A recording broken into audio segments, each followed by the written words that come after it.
The lead partner at Cardinal Professionals, Emmanuel Onasami, says that Nigeria's combined strategy of quick unilateral nexus measures along structural domestic reforms provides the best short and medium-term path to tax the digital economy fairly.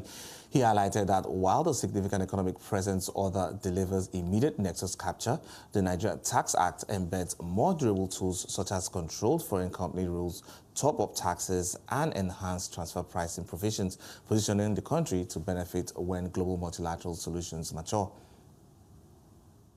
So the conversation of taxing the digital economy is not even a local conversation. Yeah. It's actually a conversation that started from the United Nations, to the OECD, an organization working on the economic perspective when it comes to policy making at the United Nations. The gist remains that governments are beginning to realize that, people are deriving opportunities from their environment without having a footprint in that environment. Look at the activities of Netflix, for example.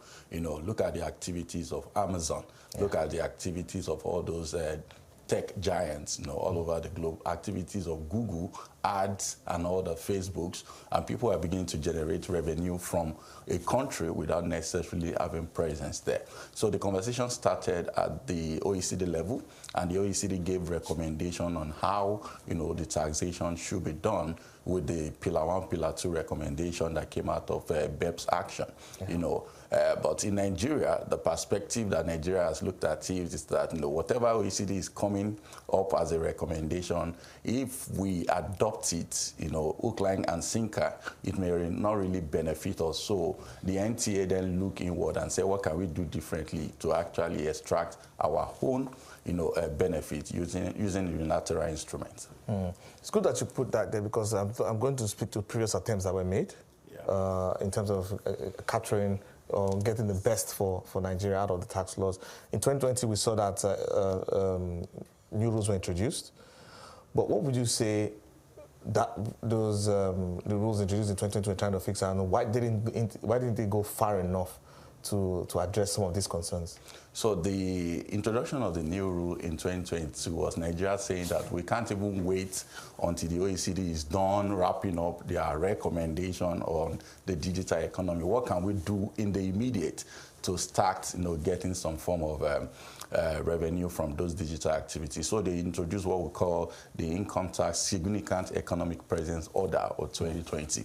And what that order is trying to say that, beyond what we used to have in the past as a nexus for establishing whether you are taxable in Nigeria, is now introducing some level of threshold for digital activities. So for example, for those online platforms, if you earn Nigeria in the SCP order regime, above 25 million, you will be deemed to be taxable in Nigeria, where you then need to account for the revenue you earn it in Nigeria and pay tax based on that, among other activities that were aggregated together under the SCP. But what the Nigerian Tax Act now did was to consolidate everything into a bigger, provisions. Let's talk into some of the provisions here, because now for multinationals, there's one of the rules says that multinationals must pay at least 15% tax no matter where they are based. Let's get into that and how. Do you think that has been problematic down the line, or are there changes that need to be made to deal with specific instances? So what has happened in the past is that multinationals have been able to use different jurisdictions to safeguard some profits. So for example, if I am a multinational in Nigeria and have subsidiaries scattered in different jurisdictions with different tax rates, I could probably say, because the Nigerian tax rate is 30%, I want to leave some of my profit in a jurisdiction where the tax rate is probably 0%. Do you understand? So what the minimum tax rule is now trying to say is that, look, if you are a multinational, your effective tax rate has to be 15% minimum globally.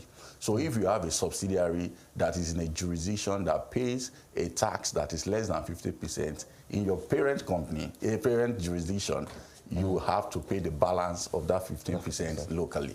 So it applies to multinationals operating out of Nigeria and having subsidiary across Africa and the rest. But don't we run at the risk of double taxation for certain companies? So double taxation for certain company, and that is the... In a sense that they are being taxed twice in different countries. You know, so what the global minimum rule is saying that it's not an outcome that will lead to double taxation, it's an outcome that will lead to effective group minimum taxation. You understand what we're trying to say now. So if you pay less than 15, we'll collect the remaining from your parent entity at the jurisdiction of the parent entity. Yeah, but some of the court has worried that, you know, some of these tax rules, too many tax rules could scare off investors. You know, let me get your honest opinion here and how then we can draw that balance. So because it's a global conversation and there is no environment that you find yourself, I think the investors really, they don't really have any option.